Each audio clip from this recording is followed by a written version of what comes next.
Mark was 42, divorced for 3 years, and had perfected the art of being politely invisible.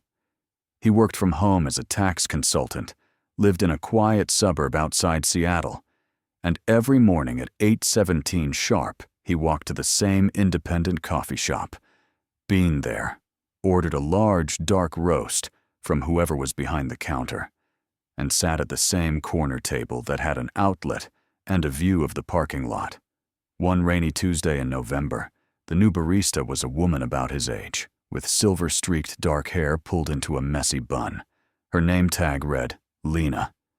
When she handed him the cup, their fingers brushed, nothing dramatic, and she said, "Extra hot, just how you like it." Mark froze. He had never told anyone at the shop how he liked his coffee. He always just said, "Large, dark roast." He muttered thanks and retreated to his table, convinced it was a lucky guess. The next day, she did it again. Oat milk on the side, right? He didn't even drink oat milk. By the 4th day, he was rattled enough to ask, "How do you know these things?" Lena smiled, the kind of half-smile that suggested she'd been waiting. "Because 23 years ago, you told me exactly how you take your coffee when we're 40, and life has kicked us around a bit. You said, if we ever meet again as grown-ups, make it extra hot and put the oat milk on the side so I can pretend I'm still lactose intolerant and interesting."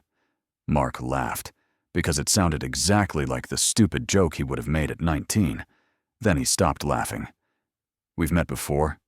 University of Washington, fall quarter 2001. You sat behind me in macro econ. You drew cartoons in the margins of my notebook when I wasn't looking. One of them was a coffee cup with legs running away from a lactose monster." He felt the years collapse. The face clicked into place. Younger, rounder, always wearing oversized cardigans.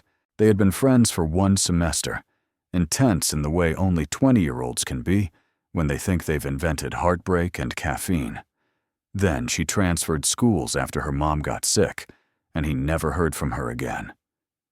For 2 weeks, they fell into an easy rhythm. She made his coffee, the future way.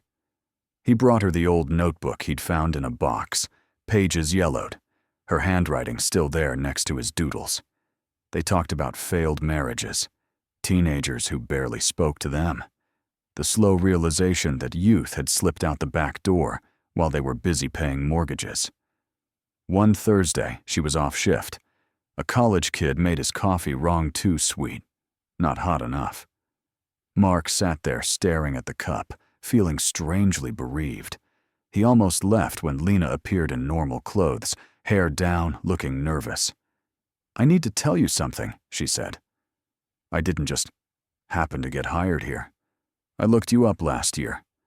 Found your LinkedIn. Saw you lived 10 minutes from the shop my sister owns. I asked her for a job.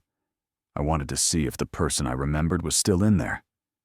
Mark's stomach dropped. "So this whole future coffee thing? Total lie." She winced.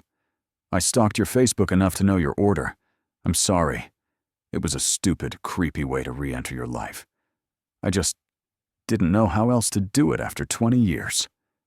He should have been angry. Instead, he started laughing. Great gusts of middle-aged laughter that made the college students look up from their laptops. "You built an entire time travel romance out of Facebook likes," he wheezed. "I know," she said, covering her face. "I'm mortified." They left the shop and walked in the rain without umbrellas, because neither of them cared. Somewhere between the park and the bus stop, he admitted he'd kept one of her old mix CDs all these years, hidden in the glove compartment like a relic. She admitted she still quoted his dumb cartoons to her daughter when she was sulking. 6 months later, they were dating, slowly, carefully, like people who know exactly how fragile second chances are. The coffee is still extra hot. She doesn't need to pretend anymore. Some mornings, Mark catches her watching him across the kitchen table with the same wondering look she wore that first rainy Tuesday, and he thinks, maybe the future just needed better Wi-Fi.